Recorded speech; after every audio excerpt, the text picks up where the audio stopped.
ल साथीहरू, वेलकम छ मेरो आजको पहिलो भ्लगमा। हामी चाहिँ अहिले खरियामा मर्निङ वाक प्लस के गर्न आएको बिमला?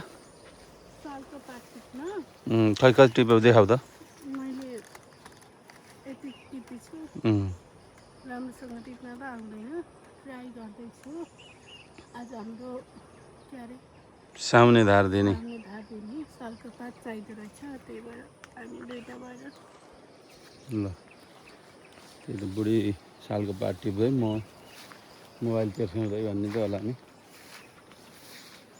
खरियामा मर्निङ वाक पनि हुने बिहानमा, अनि रमाइलो गर्न सिक्न पऱ्यो। अब खोज्न पऱ्यो, जहाँ पनि रमाइलो, हिँड्दा पनि रमाइलो, जे गर्दा पनि रमाइलो। यस्तै छ गाइस। ल फलो गर्नुहोस् है, फलो गर्नुहोस्।